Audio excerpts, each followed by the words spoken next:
बिस्मिल्लाहिर्रहमानिर्रहीम, अस्सलाम वालेकुम, गुड मॉर्निंग, खुश आमदीद सिटी 10 में मैं हूँ आपकी मेज़बान सीमल हाशमी, इस दुआ के साथ कि आपका आज का दिन अच्छे तरीके से गुजरे। 2 रोज़ पहले हमने कमिश्नर लाहौर को अपने शो में इनवाइट किया था, जिसमें स्मोक के हवाले से बात हुई, आलूदगी के हवाले से बात हुई, और कल जो अदालत में समात हुई है उसमें कमिश्नर लाहौर की जितनी भी एफर्ट्स हैं, जितने भी इकदाम हैं, उनकी तारीफ़ की गई है। साथ ही साथ ट्रैफिक पुलिस की भी तारीफ़ की और अदालत ने कहा कि ये सिलसिला जारी और सारी रखें, जहाँ पर वन वे की खिलाफ वर्जी पर आप चालान करेंगे, फिटनेस के ऊपर अगर सवाल लग रहा है गाड़ियों की तो उसके ऊपर चालान होंगे, और इसके साथ साथ अगर लाइसेंस नहीं है तो भी चालान 2000 रुपये का किया जाएगा। इससे ना सिर्फ शहर की ट्रैफिक बेहतर होगी बल्कि ऑब्वियसली आलूदगी में भी कमी वाक़ई होगी। तो जो अफसरान, जो लोग अपना अच्छा काम कर रहे हैं वो तारीफ डिजर्व भी करते हैं, और जो लोग नहीं कर रहे हैं उनकी सरजनिश भी होती है और उनसे सवाल भी पूछा जाता है। ये जो एहतसाब का अमल है, ये जो अकाउंटेबिलिटी है आपकी परफॉर्मेंस के ऊपर, ये बहुत मैटर करती है। यही आपको ये अच्छा करने की तौफीक देती है, या नज़र आ जाता है कि आप इस पर काम नहीं कर सकते। लेकिन वहीं पर गवर्नमेंट की जब अकाउंटेबिलिटी आवाम करती है तो यकीन जानिए ऐसे बहुत से सवालात हैं जिनके जवाबात नहीं मिल पाते। उसमें महंगाई भी है, उसमें रोज़गार भी है, उसमें घरों के, अपने घर का जो ख्वाब दिखाया गया वो कहाँ गया, वो भी मैटर आ जाता है। इन तमाम चीज़ों को हम डिस्कस करेंगे आज के शो में, लेकिन बाकायदा आगाज़ हर दिन एक नेकी से करेंगे, एक अच्छा सा मैसेज और ख़ुसूसी दुआ। नहमदुहु व नस्सली अला रसूलिहिल करीम। मेरे दोस्तों, बुज़ुर्गों, भाइयों, मेरी बहनों, आज अक्सर लोग ये पूछते हैं कि मौलाना बीमारी का इलाज कैसे किया जाए, बीमारी का इलाज कैसे किया जाए, क्या चीज़ इस्तेमाल करनी चाहिए। तो रसूल अकरम सल्लल्लाहु अलैहि व आलिहि वसल्लम ने इरशाद फरमाया कि जो आदमी कलवंजी इस्तेमाल करता है, कलवंजी इस्तेमाल करता है, हुज़ूर अकरम सल्लल्लाहु अलैहि व आलिहि वसल्लम ने इरशाद फरमाया मौत के अलावा हर मरज़ का इलाज कलवंजी खाने में है।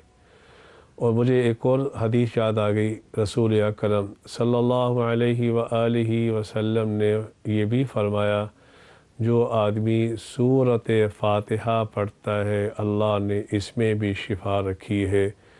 चाहे कैंसर का मरीज़ हो, डेंगू का हो, कोरोना का हो, 7 मरतबा सूरत फ़ातिहा पढ़कर पानी पे दम करके उसे पिला दो, इंशाअल्लाह सुम्मा इंशाअल्लाह अल्लाह उसे शिफा अता फ़रमा देंगे। अल्लाह मुझे भी आपको भी अमल करने की तौफ़ीक़ अता फ़रमाए। जी आमीन सुम आमीन। और कलवंजी के जो फ़वाइद बताए, ये तो कहा जाता है कि मौत के अलावा हर बीमारी की शिफा जो है वो कलवंजी में है, और ये छोटी छोटी चीज़ें जो हैं अगर हम रूटीन का हिस्सा बना लें तो हमारी ज़िंदगी, हेल्थ और क्वालिटी ऑफ लाइफ बहुत बेहतर हो जाती है। इसी के साथ आगे बढ़ेंगे जी। क्वालिटी ऑफ लाइफ से याद आया कि क्वालिटी ऑफ एयर कैसी है, एयर क्वालिटी इंडेक्स क्या है, आज का मौसम कैसा रहेगा, टुडेज़ वेदर शामिल करते हैं।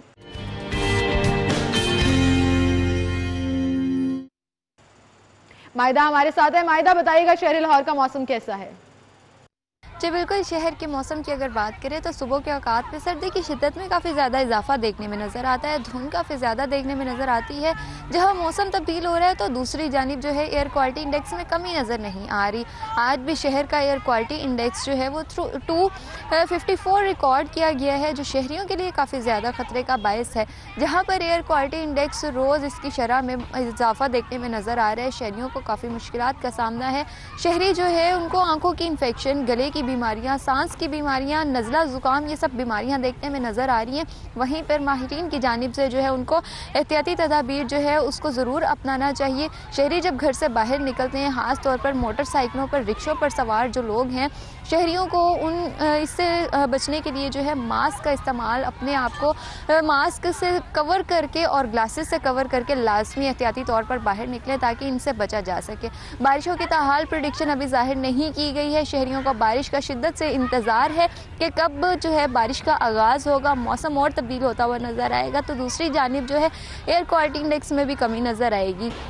जैसे ही बारिशों का आगाज़ होगा तो एयर क्वालिटी इंडेक्स में भी कमी देखने में नज़र आएगी। शहरियों को के लिए आज जो महकमे मौसमियात की जानिब से ज़्यादा दर्जा हरारत रिकॉर्ड किया गया है वो 11 डिग्री सेंटीग्रेड है, और कम से कम जो रिकॉर्ड किया गया है वो 9 डिग्री सेंटीग्रेड रिकॉर्ड किया गया है। इसी के साथ 79% हवा में नमी का तनासुब भी रिकॉर्ड किया गया है। लेकिन बारिशों की प्रेडिक्शन जाहिर नहीं की गई है। आइंदा हफ्ते में भी बारिशों के इम्कानात दूर दूर तक नहीं बताए जा रहे, जिसकी वजह से एयर क्वालिटी इंडेक्स में कमी देखने में नज़र नहीं आएगी। जी, दूर दूर तक बारिश का कोई इम्कान नहीं है, लेकिन मायदा आप जहां खड़ी थी, क्या खूबसूरत आपका बैकग्राउंड लग रहा था। गुले दाऊदी की जो नुमाइश शुरू होने लगी है, मुझे लगता है आप रेस कोर्स में थी और आज से उसका इफ्तिताह भी होना है, तो वो नज़र आ रहा था। फूलों की चादर के अंदर आप खड़ी थी, तो वैसे ही आपको देखकर थोड़ा सा मूड और अच्छा हो गया। एनीवेज जी, हम चलते हैं अपनी टॉप स्टोरीज की तरफ और आज की हमारी लीड स्टोरी, महंगाई के वार मुसलसल जारी है जी। नान 18, रोटी 12 रुपए करने का फैसला कर लिया गया है।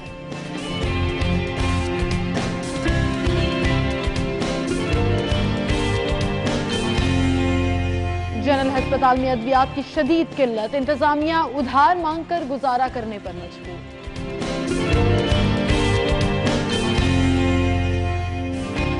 ट्रांसफार्मर राहगीरों के लिए खतरा बन गए, तमाम इलाकों में ट्रांसफार्मर्स कवानीन के मुताबिक लगाने का हुक्म।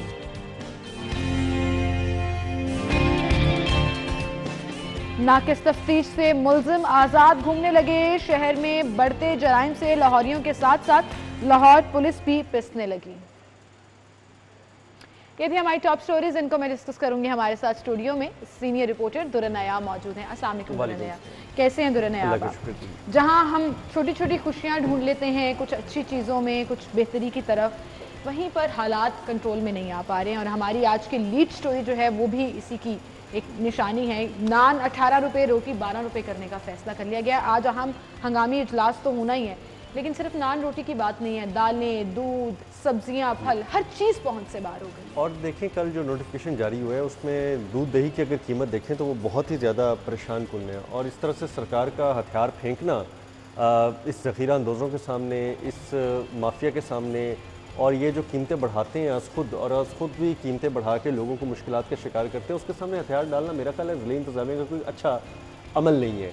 बजाय कि इस चीज़ को देखा जाता है कि आखिर वजूहात क्या है, आखिर कोई इन्फ्लेशन है, महंगाई है, कोई अपनी वजूहात डिक्लेयर कर दे। हमें तो चले रोज़मर्रा की रिपोर्टिंग के दौरान बहुत सारी चीज़ें समझ आती हैं, लोग मिलते हैं मार्केट में, बाज़ारों में, घरों में लोग जो हैं वो शिकवे शिकायत करते नज़र आते हैं, लेकिन ये भी तो कोई वजह बता देना, चले हम उसको एलेबोरेट कर दें। हम इल्ज़ाम दर इल्ज़ाम की बातों को सुनते हैं इनसे, लेकिन ये हमें वजह नहीं बताते आज तक। मज़े की बात यह है कि 10 मरतबा पूछा गया, 20 मरतबा पूछा गया, बहुत सारी प्रेस कॉन्फ्रेंस में पूछा गया, हर जगह इनसे कहा गया कि चलें आप कोई जस्टिफाइड कर दें। ठीक है, 10 रुपये रोटी बढ़नी थी, 12 रुपये नान बढ़ा देना बहुत अच्छी बात है जी, बढ़ा दें, चलें, आप समझते हैं, लेकिन जस्टिफिकेशन कोई नहीं है। अब हालात ये हैं कि आप जस्टिफिकेशन है ना, आपने शायद वो प्रेस कॉन्फ्रेंसेस नहीं सुनी होंगी जो वफाकी लेवल पर की जाती हैं, मैंने वो सुनी है जिसमें जस्टिफिकेशन दी जाती है जी 35 साल महंगाई हो गई अमेरिका में, यूके में भी महंगाई हो गई, हर जगह महंगाई हो रही है, तो हम पीछे कैसे रहे? क्या उनको पता है कि वो एक दिन में कितना कमाते हैं? हमारे यहाँ पर बेसिक सैलरी एक महीने की कितनी देखें ना जी, ये हम पर कैपिटा इनकम की जब बात करते हैं तो उसके आगे हमें कहा जाता है जी कि ये तो कुछ मीडिया हाउसेस पे महंगाई नजर आती है। भाई महंगाई तो पूरे शहर में नजर आ रही है, पूरे पाकिस्तान में नजर आ रही है। आप बाहर निकले तो सही, आप तो बस कंट्रोल करके एक एरिया में मीडिया बुलाते हैं, प्रेस कॉन्फ्रेंस करके उसके बाद निकल जाते हैं। मैं तब मानूंगा जब ये आप पब्लिक मकामात पे प्रेस कॉन्फ्रेंसेस करना शुरू करें, आप इतवार बाज़ारों में करना शुरू कर दें, आप अपने मॉडल बाज़ारों में करना शुरू कर दें, आप किसी यूटिलिटी स्टोर में जाके खड़े हो जाएं, किसी सब्जी मंडी में जाके आप हमें बुलाएं और दावत दें और फिर देखें कि लोगों की बात क्या होती है। हाँ, ठीक है, मत सवाल जर्नलिस्ट के लिए, आप लोगों के सवाल आप जाए ना, आपको खुद अंदाजा हो जाएगा आपकी मकबूलियत क्या है। आप जाएं, मैं यही बात करता हूँ, मैंने कितने पॉइंट्स बताए हैं। आप मॉडल बाजार, सस्ता बाजार, यूटिलिटी स्टोर्स, सब्जी मंडी, फल मंडी, किसी जगह जाके, किसी करियाना स्टोर पे जहाँ पे लोग रोजमर्रा की खिदमत खरीदारी करते आते हैं, आप जाएं तो सही, आप ऑब्जर्व तो करें कि किलो वाला जो है वो पाव पे आ गया है, जो 2 वक्त की रोटी खाता था वो 1 वक्त में आ गया है, जो किलो टमाटर लेता था, प्याज किलो आलू लेता था, वो आधा 1.5 पाव और आधा किलो पे आ गया है। आप लोगों की कुव्वत खरीद तो देखें कितनी गिर गई है, और आमदन आपके पास वही है, उस पर भी महंगाई इतनी ज़्यादा है कि आपके पास रिसोर्सेज नहीं है। मतलब दुरे आप चेक करें कि एक आटे का थैला जो है, जो 860 रुपये आपने खुद कीमत मुकर्रर की हुई है, वो मार्केट में आपको 1100 रुपये मिल रहा है। एक आम सारिफ के लिए वो अफोर्ड करना कितना मुश्किल है। और तंदूर से जो मजदूर तबका, वो तमाम दिहाड़ीदार लोग जो सारा दिन बाहर मजदूरी करते हैं और उन्होंने रोटी लेकर खानी होती है, वो भी ये कह रहे हैं कि महंगा आटा लेकर हम सस्ती रोटी कैसे। आप वो आटा जो 860 रुपये का दावा करते हैं, जो बाजार में अब 1100 रुपये का मिल रहा है, आप सिर्फ एक उससे रोटी खाकर मुझे आप उस दिन आपने बताना है कि उस रोटी की हालत क्या है, और उस रोटी के अंदर जो आटा है वो कितना सब स्टैंडर्ड है और हिफ्ज़ान सेहत के असूलों के बिल्कुल ऐन मुताबिक है। एग्जैक्टली। और जो ख़वातीन अक्सर हमें बाज़ारों में या कहीं पे शिकायत करती मिलती हैं, वो ये कहती हैं कि उससे तो आटा गूंदा नहीं जाता, वो तो एक सादा ज़ुबान में लाहौरिया समझिएगा कि लेटी टाइप का, वो पानी डालते हैं, उसको गूंदना शुरू करते हैं तो वो लेटी बन जाता है। इस आटे के अंदर ग़िज़ाइयत क्या होगी? एक तो आप पहले लोगों को भूख से मार रहे हैं, उसके बाद जो चीज़ दे रहे हैं वो हिफ्ज़ान सेहत के असूलों के बिल्कुल बरखिलाफ है, और उसके बाद आपकी जो क्वालिटी ऑफ लाइफ है वो तो बिल्कुल रह ही नहीं गई। स्मोक आपके सर पे खड़ा है, डेंगू आपके सर पे मंडला रहा है, कोरोना से आप लड़ रहे हैं, आपके पास सांस लेने की गुंजाइश तक नहीं है।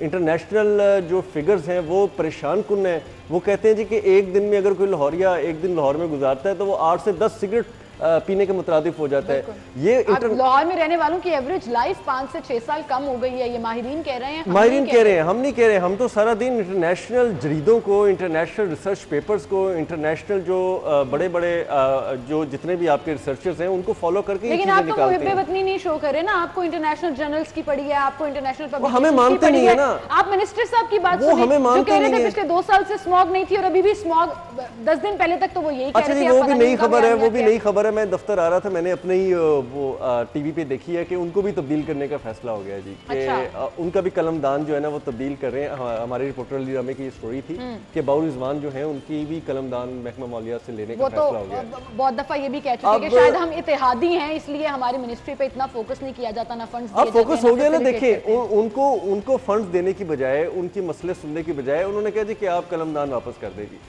और ये हालात अगर हुकूमत के अंदर होंगे और हुकूमत की प्रॉब्लम्स हो सॉल्व करने की बजाय वो सिर्फ ये टारगेट करेंगे कि अच्छा हमारा मिनिस्टर है तो फैसिलिटेट कर देते हैं, अगर किसी इत्तेहादी जमात का मिनिस्टर है तो उस पर मलबा गिरा दो, उसको गंदा करो। अच्छा, अब हल क्या है? एक तो ओवरऑल महंगाई है, आप देखिए रुपया मुसलसल गिरावट का शिकार है, टैक्सेस लग रहे हैं, डॉलर के ऊंची उड़ान जारी है, पेट्रोल की हाईएस्ट प्राइस पर इस वक्त पेट्रोल जो है वो मिल रहा है, लेकिन इसका हल क्या है? अब ये सिर्फ महंगाई वो नहीं है जो इन तमाम फैक्टर्स की वजह से आई है, ये गवर्नमेंट की रेट ना होने की वजह से, ये माफियाज की वजह से भी महंगाई। अच्छा, पहले मैं थोड़ा सा लाइटर मोड में ना, क्योंकि माहौल महंगाई की वजह से काफ़ी ज़्यादा टेंस हो गया है, मैं थोड़ा सा इसको मजाक में आपका पहले जवाब दूंगा, फिर मैं सीरियस बात पे आऊँगा कि पहले हमें ना अब हुकूमत को 3-3.5 साल हो गए, अब इनको वो 200 माहिरीन इक़्तिसादियात जो है ना वो निकाल लेने चाहिए।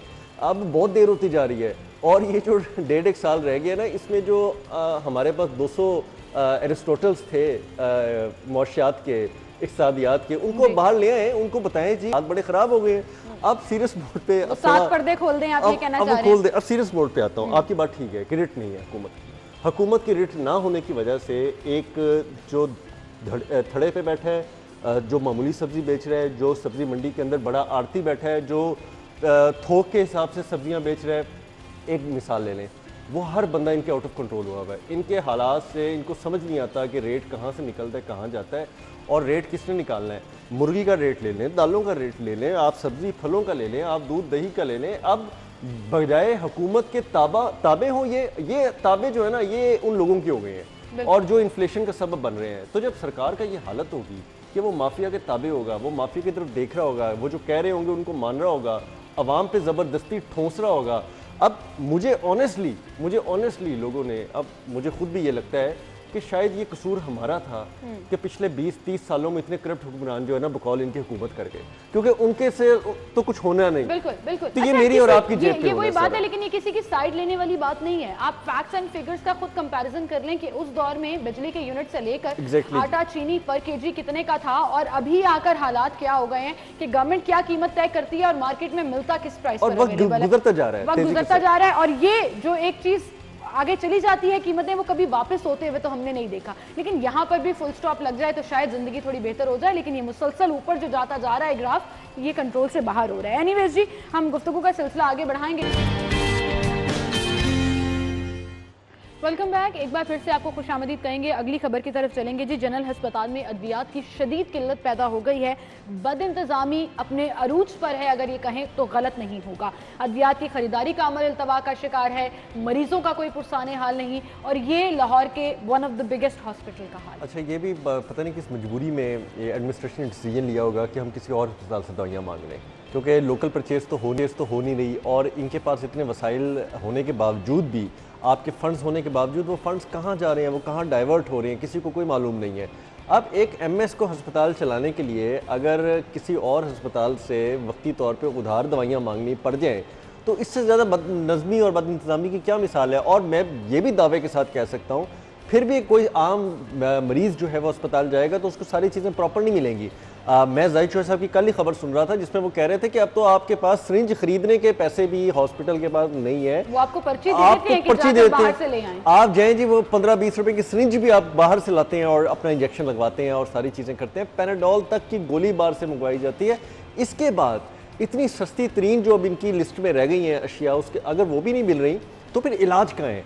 फिर इलाज ना होने का इसका सेकंड क्या होगा कि मरीज़ जो हैं वो दरबदर होंगे। उसके बाद डॉक्टर्स जो हैं उनका अब तो पहले ही बहुत ज़्यादा तवज्जो नहीं होती हस्पतालों की तरफ। जब सरकारी अस्पताल में मरीज़ आता है तो वो उस तरह से ट्रीट नहीं करते, ये बहुत शिकायत आती हैं। तो जब दवाइयाँ ही नहीं होंगी, अद्वियात नहीं होंगी, पेशेंट्स जो हैं वो जलील हो रहे होंगे, ख्वार हो रहे होंगे, दरबदर हो रहे होंगे, तो उनका तो वैसे ही रुझान नहीं रहेगा। और वो अस्पतालों में क्या ट्रीट करेंगे, क्या लिखेंगे, क्या दवाई देंगे, फिर क्या होगा। गरीब आदमी के लिए आपको पता है कि अस्पताल अगर एक महीने में जाना पड़ जाए तो पूरा बजट वैसे ही फिर फार्मास्यूटिकल कंपनीज का रूज होगा, उनका ज़बरदस्त किस्म का जो है ना कारोबार चमकेगा। वही आम बंदा जो है वो बाहर जाके महंगी दवाई जो डॉक्टर साहब ने लिखी होगी वो मेडिकल स्टोर से मरता बेचारा क्या करेगा, वो खरीदेगा और ख़रीद के फिर इसको अपने मरीजों को देगा। ये बद इंतजामी का जो पूरा का पूरा रीजन है, जो बुनियाद है, वो फिर हुकूमत की जिम्मेदारी है। इससे तो बड़ी जिम्मेदारी है जी, हुकूमत को ये निभाना पड़ेगा। लेकिन तवज्जो इस तरफ आए तो ही इश्यूज जो हैं वो सॉर्ट आउट होंगे। जाहिद चौधरी साहब हमारे साथ मौजूद हैं। जाहिद साहब, अस्पताल की बद इंतजामी अरूज पर नजर आ रही है। आए रोज ऐसी खबरें आती हैं। कभी हम कहते हैं सर्विसेज अस्पताल में CT स्कैन मशीन खराब है, मेयो अस्पताल में अल्ट्रासाउंड मशीन खराब है, कभी हम कहते हैं कि उधार पर दवाइयाँ मांग रहे हैं जनरल अस्पताल में। हुकूमत की तरजीहात में सेहत का डिपार्टमेंट है भी या नहीं है? सबसे पहली बात तो ये कि जो हुकूमत है उनकी सतह पे तो तमाम जो अदारे हैं इस वक्त बड़े अस्पताल हैं शहर में, ये अनप्रेसिडेंटेड है कि लाहौर के अस्पतालों में इस लेवल के ऊपर जो है डॉकिज्म हो, इस लेवल के ऊपर जो है वो अनसर्टेनिटी का जो है वो सामना इन अस्पतालों को कभी माजी में करना पड़ा हो। ये मौजूदा हुकूमत का, महकमा सेहत का, और गवर्नमेंट का ये एक तुर्रा इम्तियाज है कि इन्होंने तमाम अस्पतालों को एडहॉकिज्म से दो चार कर दिया और इससे ये अस्पताल जो है वो अब बहुत तेजी के साथ डिटीरियोरेट हो रहे हैं। ये जनरल अस्पताल भी इसी तरह है कि ये एडहॉकिज्म का शिकार था।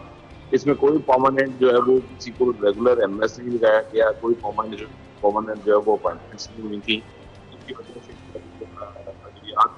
का अमल है वो इतमाद से दुचार हुआ। और अब अस्पताल जो है वो चलाने के लिए दीगर अस्पतालों से दवाइयाँ मांगनी पड़ रही हैं। हत्ता के डिस्ट्रिक्ट अस्पताल कसूर जिसको दवाई आपको देनी चाहिए वहां तक से आपने जो है वो अद्वियात खानी है।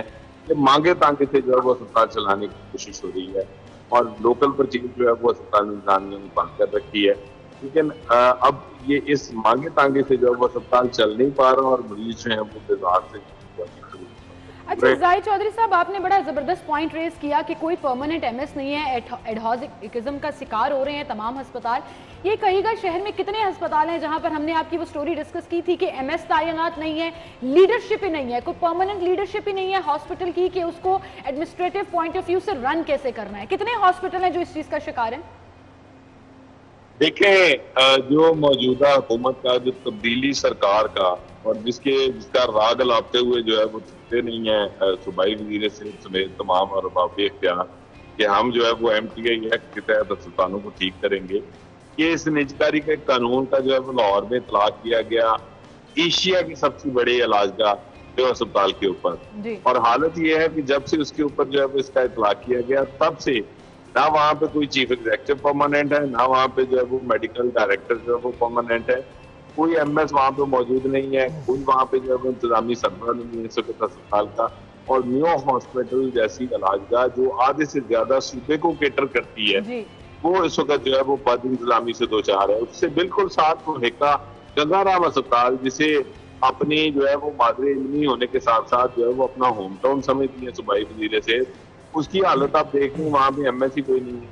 उससे थोड़ा आगे जाए सूबे में सर्विसेज का सबसे बड़ा अस्पताल सर्विसेज हॉस्पिटल जो सर्विसेज को फिक्र करता है, तमाम अरकान असेंबली, तमाम सूबाई इंतजामी मशीनरी, इवन चीफ मिनिस्टर वज़ीर आला का जो स्वीट है वो तक वहाँ पे है। उस अस्पताल की हालत आप देखें, वहां पे भी परमानेंट एमएस हॉकिज्म के लिए चलाया जा रहा है। तो ये एक मजबूरी तौर पे ये सूरत हाल है। बैड गवर्नेंस ही नहीं है, बैड लीडरशिप भी है इस वक्त सूबे में, जिसका खुमियाजा न सिर्फ जो है वो ये अस्पतालों के इलाज की फराहमी है उसके ऊपर इसके असरात आ रहे हैं, बल्कि गरीब मरीज जो है इसका खुमियाजा भुगत रहे हैं।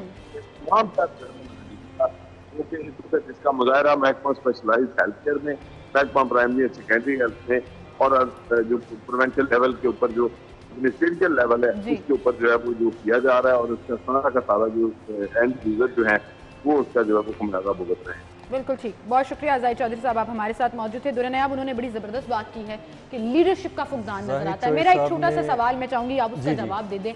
ये वही डॉक्टर्स हैं जो कहते थे कि मिनिस्टर जो हैं वो डॉक्टर होने चाहिए, हमारे प्रोफेशन से उनका ताल्लुक होना चाहिए। 3 साल हो गए हैं डॉक्टर यास्मीन राशिद जो हैं वो मिनिस्टर हेल्थ हैं, क्या उनको नज़र नहीं आ रहा कि एक MS के बगैर हस्पताल चलाना कितना मुश्किल काम है? और जितने अस्पतालों के इन्होंने नाम लिए वो लाहौर के ही नहीं, पंजाब भर के लोड को बर्दाश्त करते हैं। वो गंगाराम है, मेयो है, सर्विसेज है या जनरल हॉस्पिटल है, सबकी हालत आपके साथ। अच्छा, जाहिद चौधरी साहब ने ना तकरीबन हमारे लाहौर के और पूरे पंजाब के हेल्थ सिस्टम का पोस्टमार्टम कर दिया है। अगर उनकी तफसीली बात में देखें तो सैकड़ों ऐसी पॉइंट्स मिलेंगे, ऐसे रजाविये मिलेंगे जिस पे हुकूमत को भी सोचना चाहिए। इस चीज़ से हट के कोई उन पर तनकीद कर रहा है।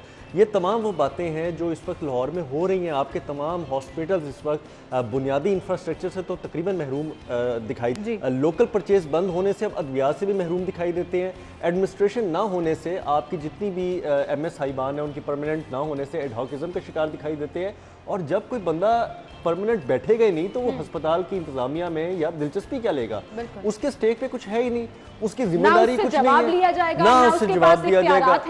आप एडहॉकिज्म के चक्कर में, निजकारी के चक्कर में, अपने MTI एक्ट के चक्कर में पूरे अस्पतालों का और अब रही डॉक्टर साहिबा की बात, मेरी खुद भी ये उम्मीद थी ऑनेस्टली जब ये आई हैं कि चलो अब एक MBBS डॉक्टर आई हैं और यहाँ पे आके मिनिस्टर बन गई हैं तो इनके मसाइल जिस तरह हमेशा कैंप लगा के ये उनके कैंपों में भी बैठती थी, आपको याद होगा जेल रोड पे प्रोटेस्ट में इनके YDA के बैठती थी, तो उस वक्त ये बातें तय हो जाती थी कि हम ये करेंगे, डॉक्टर्स मानते थे। और अब इनके ये हालात हैं, वो कहते हैं जी और कोई ले आओ बंदा, तो नहीं हो सकता। वो असल में प्रायोरिटी के ऊपर भी डिपेंड करता है कि आपकी प्रायोरिटीज क्या हैं। मीडिया ब्रीफिंग्स में सख्त सवाल पूछने पर आप जर्नलिस्ट को डांट देती हैं, YDA प्रोटेस्ट करने जाएं तो वहां पर डांट पड़ा देती हैं। बिल्कुल, ये भी को और तनकीद को बराए इस्लाह लेने के आप प्रोपेगेंडे का टैग लगा देते हैं हमारे ऊपर। तो खुदारा अपने अस्पतालों का इंतजाम बेहतर कर लीजिए, हम ही यहाँ बैठकर तारीफ, और अगर इससे बेहतरी हो जाएगी ना हम कबूल कर लें, वही तो हम तारीफ कर रहे होंगे यहाँ पर अगर हालात बेहतर हो जाएंगे। बहरहाल जी एक ब्रेक की तरफ जाना है हमें, ब्रेक लेते हैं, दोबारा हाजिर होंगे।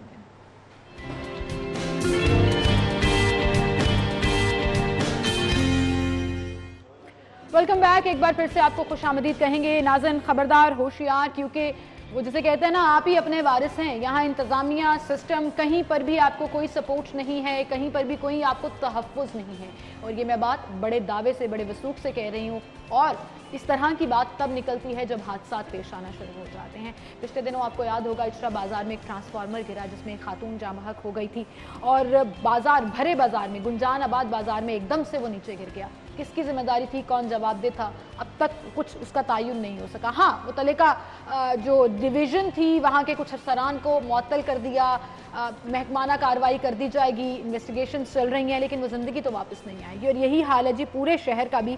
ट्रांसफार्मर राहगीरों के लिए ख़तरा बन गए हैं। 2 अहम बोल्ट नस्ब भी नहीं हुए हैं, मतलब इनके पास शायद वो अवेलेबल ही नहीं होंगे कि वो उसको ठीक तरह से आप देखें ना, दानाओं ने तो बहुत पहले कह दिया था कि सर उठा के चलना चाहिए। तो अब इस हुकूमत ने साबित कर दिया कि आप सर झुका के नहीं चल सकते, आप सर उठा के चले। किसी वक्त भी कोई ट्रांसफर आपके सर पे गिर सकता है। तो और ये अपनी सर्वे रिपोर्ट है। अब सर्वे रिपोर्ट में अभी शुक्र है कि इन्होंने जो ट्रांसफार्मर्स के ऊपर डी लगे होते हैं, मैं हमेशा इसका जिक्र करता हूँ जब भी कोई लेस्को की खबर आती है कि बाज़ का डी के अंदर वो लगाने वाले फ्यूजेस हमारे पास नहीं है और हम उसकी जगह रोड़े अटका देते हैं। बाकायदा ट्रांसफार्मर्स के डीज पर रोड़े आपको पत्थर लगे नजर आएंगे। कभी मौका मिला तो मैं वो शूट भी करूंगा। रस्सियां बांधी होंगी, डोरियां बांधी होंगी। अजीब हालात है, समझ नहीं आ रहा कि ये बिजली के साथ खेल रहे हैं, मौत के साथ खेल रहे हैं और आवाम को भी उस पर जो खेल का नतीजा भुगतना पड़ा। और आपने देखा कि एक मासूम जान चली गई।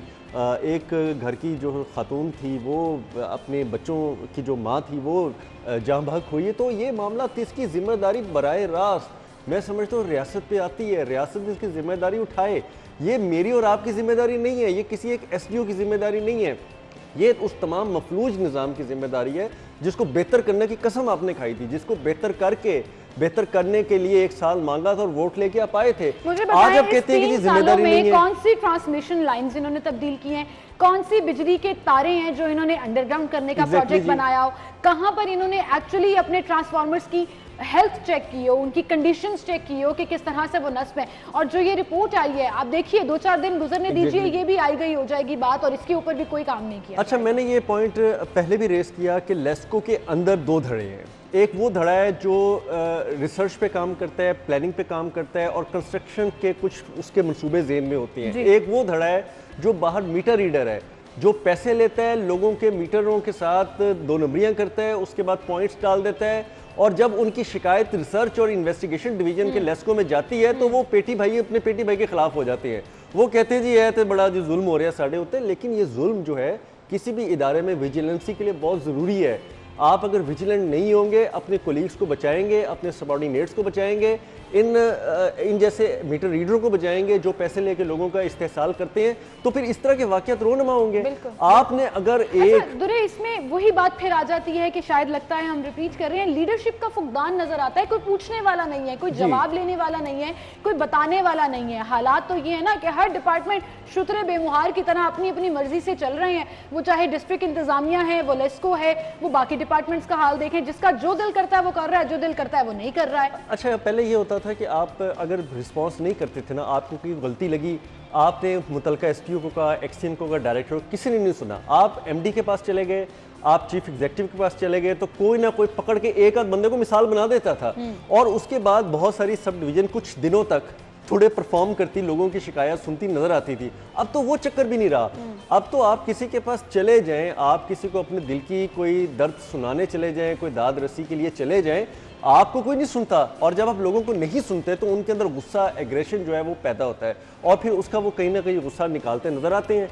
अब सिस्टम की बात पहले हम वहीं से जोड़ें दोबारा बात, तो सिस्टम वहीं पे रहता है, सिस्टम ख़राब रहता है, सिस्टम किसी के नाहक जान जाने का सबब बन जाता है, और नाहक जान जाने की जिम्मेदारी बराह रास्त जिम्मेदारों पे आयद होती है। ये आप बच नहीं सकते इससे। बिल्कुल, आप किस अहली की बात करेंगे? जो है वो आप एक खतरे में मंडलाते फिर रहे हैं, जब तक खुदा ना खास्ता कोई हादसा पेश नहीं आता। तो आपने कहा तारे अंडरग्राउंड करेंगे, इनसे तारे अंडरग्राउंड, इनसे तो लटकी हुई तारे जो गुच्छों में तारे बनी हुई है, इनसे तो वो आज तक नहीं संभाली गई। तो इन्होंने अंडरग्राउंड शहर में जाकर हाल देखिए, कंजेस्टेड वहाँ वैसे ही एरिया है और गलियां तंग लोगों ने और लिटरली छांव हुई हुई है लोगों ने लकड़ियों की फटियां लगा के अपनी दीवार से तारों को दूर धकेला हुआ है।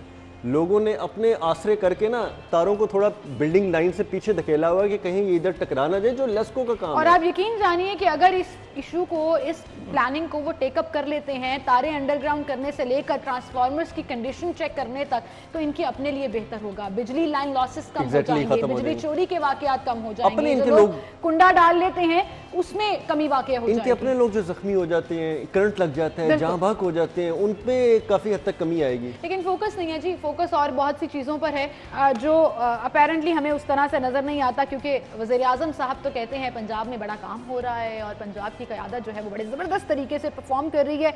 वज़ीर आज़म से मैं रिक्वेस्ट करूँगी वही वाली बात कि पंजाब की आवाम से और लाहौर की आवाम से भी ज़रा पूछ कर देख लीजिए कि वो किस कसम पुश्ती में ज़िंदगी गुजारने पर मजबूर हैं, कम आमदनी होने पर, महंगाई होने पर, या सिस्टम का जो शिकार हो जाते हैं, फिर उनकी फैमिलीज़ पर क्या बीतती है, ये भी ज़रा जानने की कोशिश कीजिएगा। एक छोटी सी ब्रेक लेते हैं नाज़रीन, दोबारा हाजिर होंगे।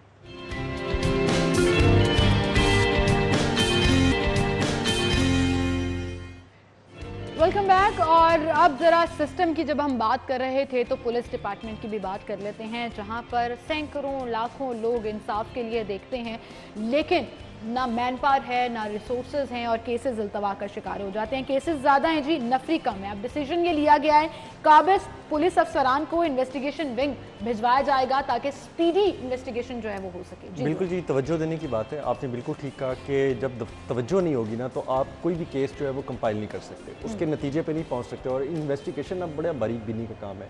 इसके लिए तजर्बे की भी ज़रूरत है, काबिलियत की भी ज़रूरत है।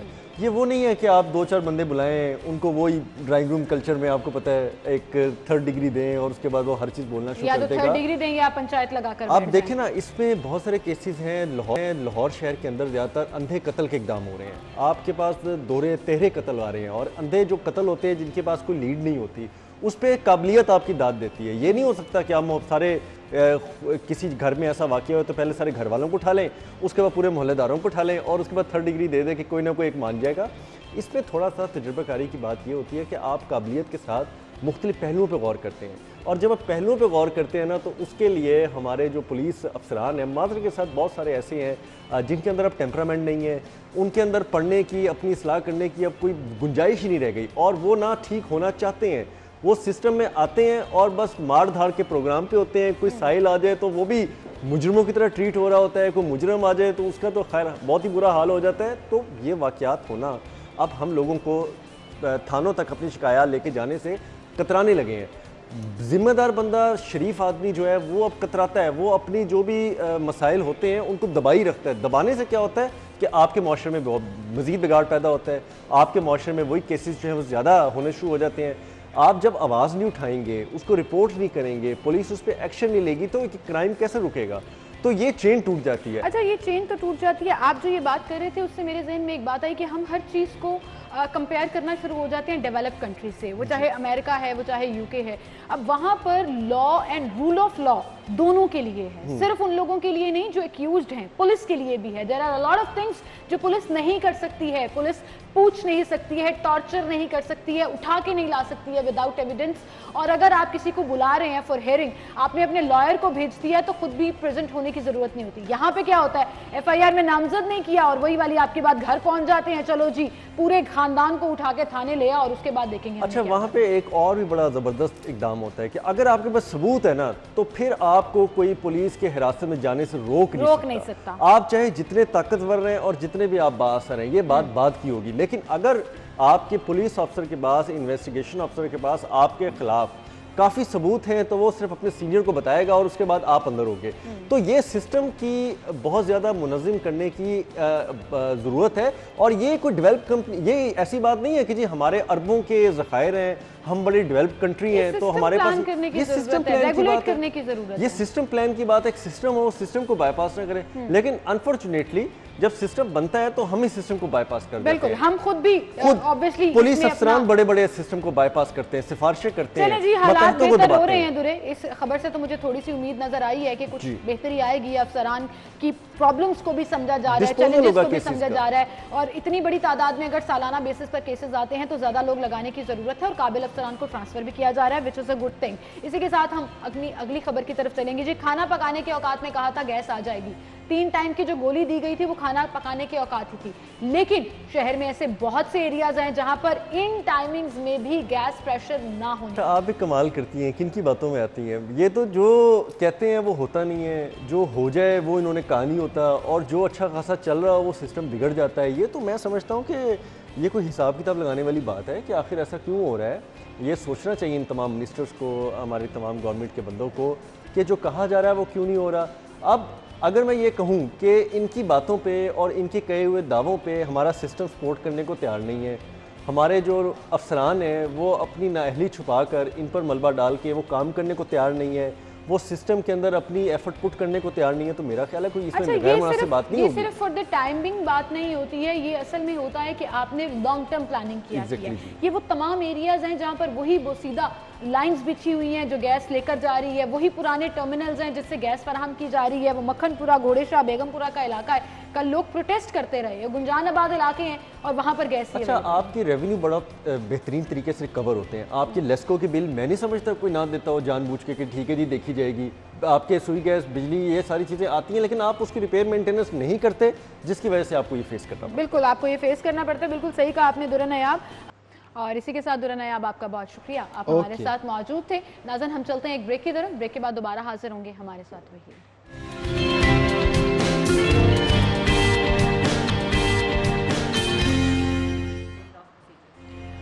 Welcome back. एक बार फिर से आपको खुशामदीद कहेंगे। नाज़न, जब भी आप अपनी हेल्थ केयर की बात करते हैं और आप कुछ बेहतरी लाना चाहते हैं तो दो ऐसे इशू हैं जो मुझे लगता है कि मेजॉरिटी लोगों को कंसर्न करते हैं। सबसे पहला तो वेट लॉस, कि आपने अपना वज़न कम करना है और आपने स्मार्ट दिखना है, प्यारा दिखना है, सो उसके लिए आप बड़ी एफर्ट्स करते हैं। उसके बाद दूसरे जो हमारे इश्यूज शुरू हो जाते हैं वो हैं स्किन से रिलेटेड।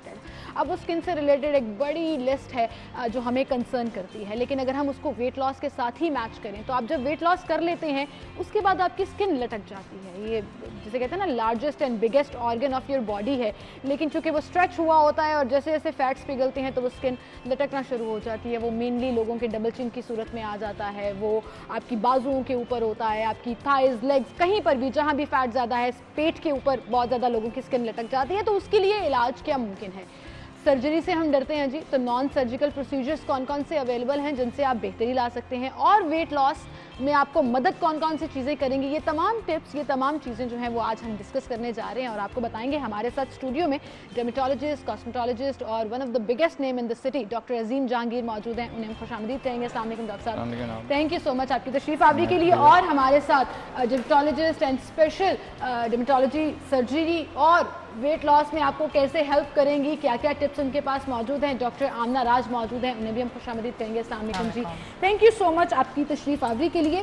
डॉक्टर अजीम, आपसे बात शुरू करेंगे। ये बड़ा एक मेन रौला जिसे कहते हैं ना हमारा है कि हमने वेट लॉस कर लिया और उसके बाद हमारी स्किन लटकना शुरू होती है, और वो काम शुरू होता है जी यहाँ से, क्योंकि सबसे पहले नज़र ये आता है आपकी डबल चिन हो जाती है, मुंह के ऊपर जो, क्या इसका नॉन सर्जिकल इलाज अवेलेबल है? जी बिल्कुल, आजकल तो ज़्यादा मेरे ख्याल में मैं रिकमेंड करता हूँ होना ही नॉन सर्जिकल चाहिए, क्योंकि सर्जरी जो है that should be the last resort.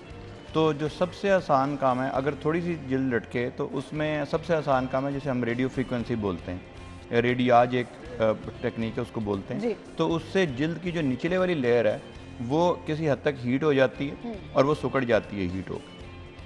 और ये जो है ये बड़े ही इफ़ेक्टिव मेथड है। अगर किसी ने बिल्कुल ही नॉन सर्जिकल चाहते हैं, जिसको हम लंच टाइम प्रोसीजर्स बोलते हैं कि आप लंच पे गए और 15-20 मिनट में करवा के वापस आ गए, उसका कोई डाउन टाइम नहीं है, कोई दर्द नहीं होती, तो radio frequency is very very good.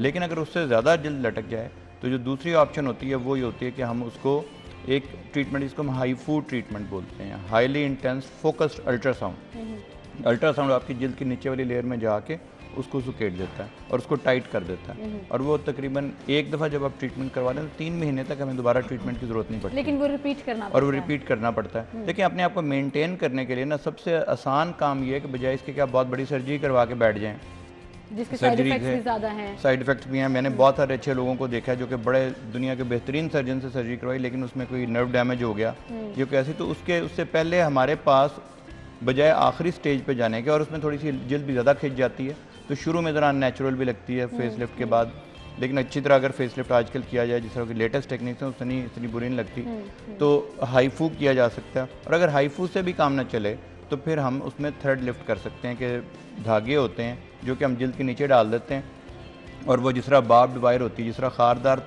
तार होती है, इस तरह खारदार धागे होते हैं। ये वही वाले सूचर्स हैं, ये वही वाले धागे हैं जिससे हम जल्द को टांके लगाते हैं, लेकिन उसकी ख़ास किस्म की एक प्रेपरेशन होती है जिससे कि वो स्पाइक्स होते हैं, छोटे छोटे चोंचे होती हैं जो चुभती नहीं है। लोग काफ़ी तो ये पूछते हैं कि जी कि चुभती तो नहीं है, दर्द तो नहीं होती। उसमें ना कोई सर्जरी की ज़रूरत है, ना लोकल एनेस्थीसिया में उस जगह को सुन करके उस एरिया को खींच देते हैं। वो आपकी बॉडी के मुख्तलिफ पार्ट्स पे भी डाले जा सकते हैं। इस तरह हाईफू भी जो है वो बॉडी के मुख्तलिफ पार्ट्स पे भी की जा सकती है। इनकी डिटेल्स हम पूछेंगे, और फिर सबसे मेन कंसर्न जो पेशेंट्स का आता है कि साइड इफेक्ट्स हैं या नहीं हैं और क्या हैं, इस पर भी हम बात करेंगे। डॉक्टर आमना, आपकी तरफ हम आएंगे। आपने एक नया प्रोग्राम भी शुरू किया है जिसमें आप लोगों को न सिर्फ इनकरेज कर रहे हैं बल्कि उनको सपोर्ट भी फराहम कर रहे हैं, वेट लॉस किस तरह से करना है, क्या गलतियां हैं जनरली। मेरा पहला सवाल तो ये है, जो लोग घरों में खुद से करना चाहते हैं और वो नहीं कर पाते हैं, अपने टारगेट अचीव नहीं कर पाते हैं। देखिए, असल में पुराना कॉन्सेप्ट है कि सिर्फ हमने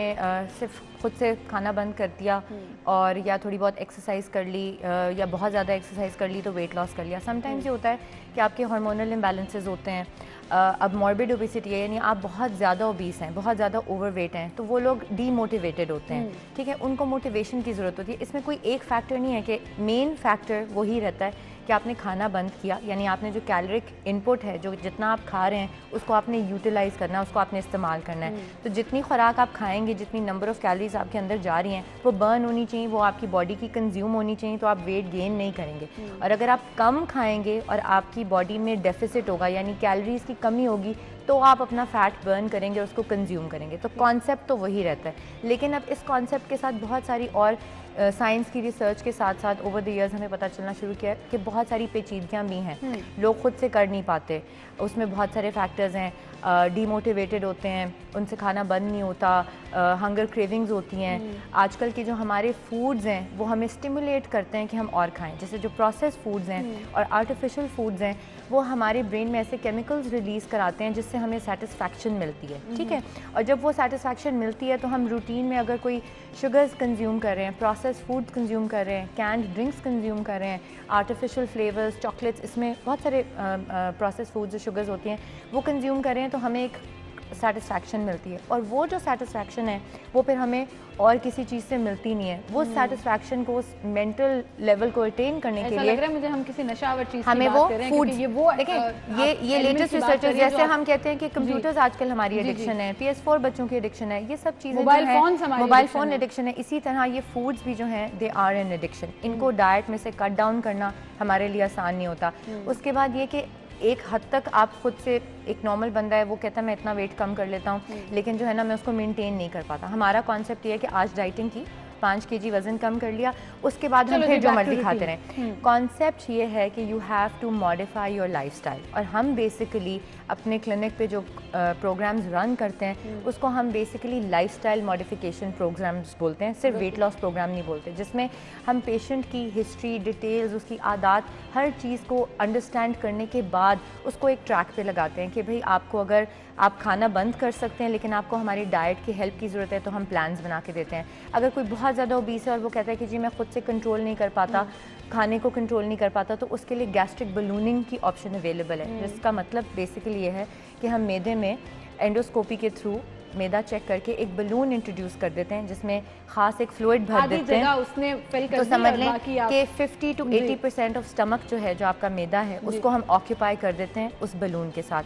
वो बलून समझ लें इनर्ट मटेरियल का बना हुआ है, वो आपको कोई केमिकल रिएक्शन नहीं देता, मिनिमल से साइड इफेक्ट्स होते हैं, और वो तकरीबन कम से कम 6 महीने से लेकर मैक्सिमम 1 साल तक जो है वो मैदे में रखा जा सकता है। ये कहलाती है मेडिकली सुपरवाइज्ड डाइट या प्रोसीजर्स जो आप ऑप्ट कर सकते हैं अपना वजन कम करने के लिए। डॉक्टर अजीम, बहुत से ऐसे प्रोसीजर्स हैं जो आपने इंट्रोड्यूस कराए। हम हमेशा डेवलप्ड कंट्रीज़ की, वेस्टर्न कंट्रीज़ की बात करते हैं, यहाँ आके आपने ना सिर्फ सिखाए बल्कि आप उनको प्रैक्टिस भी कर रहे हैं। कौन से कॉमन ऐसे प्रोसीजर्स हैं जिनसे आप, जैसे डॉक्टर साहिबा बता रही थी कि कुछ लोग बहुत ज़्यादा ओबीस हैं या अपनी हंगर कंट्रोल नहीं कर पाते, तो उनके लिए फिर वो इंट्रोड्यूस कराए जाते हैं इस प्रोसीजर के अलावा? देखिए, 2 चीज़ें इसमें। एक तो पेशेंट ये कहता है जी मैंने, जिस तरह ये एडिक्शन है ना, तो एक ये चीज़ है कि पेशेंट को अपनी बॉडी में जब वेट लॉस के बाद कुछ चेंजेस नज़र आती हैं जो कि उसको अच्छी नहीं लगती, फॉर एग्जांपल जिल्द लटकनी शुरू हो गई, झुर्रियाँ पड़नी शुरू हो गई, पेशेंट को किसी ने कहना शुरू कर दिया आप तो मुझे बीमार लग रहे हैं। अब वो उसको पहला तो एक उसको साइकोलॉजिकली सपोर्ट करना कि ये वक्ती तौर पे हैं, जिल्द वापस चले जाएगी। मैं लोगों को सबसे बड़ी मिसाल देता हूँ कि प्रेगनेंसी के बाद ख़वातीन की जो जिल्द है वो सारी मैक्सिमम होती है और अल्लाह ने उसमें इतनी रिकॉइल रखा है कि वो वापस चले जाती है। तो इसमें घबराने की कतई ज़रूरत नहीं, पहले तो वक्त दें। मैं, मेरे से बहुत सारे जो पेशेंट होते हैं हम उसको कुछ भी नहीं करते, हम कहते थोड़ा सा वक्त दें। सेकंड चीज़ होती है कि वक्त जब आप दे रहे हैं तो आप अपने डॉक्टर से चंद चीज़ें बगैर किसी डिले के करवा सकते हैं। फॉर एग्जांपल आजकल एक नई टेक्नोलॉजी है जिसको हम एम स्कल्प बोलते हैं, वो HIFM, जिस तरह हाईफू है ये HIFM है। ये क्या है? ये मैग्नेटिक रेजोनेंस के ज़रिए हम उस जिल्द को और उस मसल को बेसिकली हम मजबूत करते हैं। समझ लें कि अगर आपने एक दफ़ा कोई सेटअप किया तो मसल ने एक दफ़ा स्ट्रेच किया, ये टेक्नोलॉजी 1 मिनट में तकरीबन कोई 6000 मरतबा, 2000 मरतबा से लेकर 6000 मरतबा तक मसल को स्ट्रेच करती है। अच्छा। आप बैठे हुए हैं तो मसल आपके एक्सरसाइज कर रहा है। इससे कम से कम ये होता है कि जो मसल लूज हो जाते हैं स्पेशली आफ्टर प्रेगनेंसी, उसकी इलास्टिसिटी वो वापस आ जाती है। वो आप किसी भी जगह पे कर सकते हैं। सेकंड चीज़, जिल्द लटकने लग जाती है फेस की, तो लोग समझते हैं जी मैं दोबारा वेट गेन करूं, जब जब वो वेट गेन करते हैं बेसिकली लोग उनको फीडबैक दे रहे होते हैं कि अब आप अच्छे लगने लग गए हैं। अब वो बड़े बेचारे शोशोपंज में होते हैं कि मैं वेट लूज करूं तो मैं मेरा जिस्म ठीक होता है, लेकिन लोग कहते हैं। बिल्कुल सही। तो इसलिए बहुत ज़रूरी है जब आप वज़न लूज़ करें तो साथ ही साथ अपने देखें अपने आप को सेटिस्फाई रखना। आप एक तरफ तो आप वज़न लूज़ कर रहे हैं और दूसरी तरफ लोग आपको कह रहे हैं आप बीमार लगने लग गए। इसलिए बहुत ज़रूरी है कि साइमल्टेनियसली हम क्या करते हैं कि फिर फ़र्ज़ करें जहाँ से फैट लूज़ हो गया वहाँ पे हम फिलर डाल सकते हैं। अगर माथे पे लगता है कि थोड़ा सा झुर्रियाँ पड़ गई तो तो अपने आप को मेंटेन करने के लिए बोटॉक्स कर सकते हैं, फिलर्स कर सकते हैं। और जो आखिर में जो वेट रह जाता है थोड़ा सा, आपने देखा होगा अक्सर लोग कहते हैं मैंने बाकी तो सारा वेट लूज़ कर लिया लेकिन चंद पॉकेट्स जो हैं वो मेरी रिजॉल्व नहीं हो रही।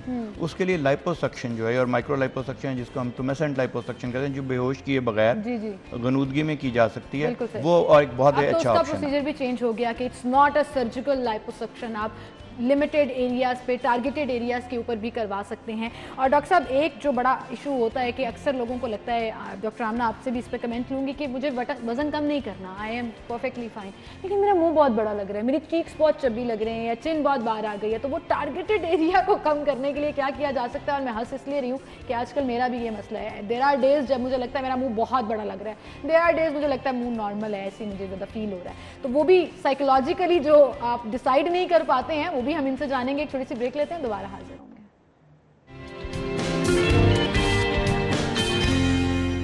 Welcome back. एक बार फिर से आपको खुशामदीद कहेंगे और अगले सवाल की तरफ मैं जाना चाहूँगी। डॉक्टर आमना, सबसे पहले तो आपकी तरफ आऊँगी। बहुत से ऐसे कीटो प्लान्स, इंटरमिटेंट फास्टिंग, इस तरह के बहुत से डाइट प्लान्स हैं जो लोग फॉलो करना शुरू कर देते हैं और बड़ा खुश हो जाते हैं जी 8-10 दिन में हमने 6-7 किलो कम कर लिया, और उसके बाद वो या तो रिवाइज होना शुरू हो जाता है या दूसरे हेल्थ कंसर्न आना शुरू हो जाते हैं।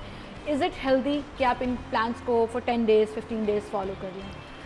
Actually if you want to just मतलब अगर आप किसी इवेंट पे जाना चाहते हैं और किसी शादी के लिए 2-3 किलो वेट कम करना चाहते हैं, उस हद तक तो कोई 8-10 दिन का डाइट प्लान ऑनेस्टली ठीक है कि आप रूटीन में फिट हैं, आपने कोई 1-आधा केजी ऊपर गया हुआ है, कोई फंक्शन आ रहा है, कोई इवेंट आ रहा है, थोड़ा सा करना है, 8-10 दिन के लिए कुछ फॉलो कर लिया।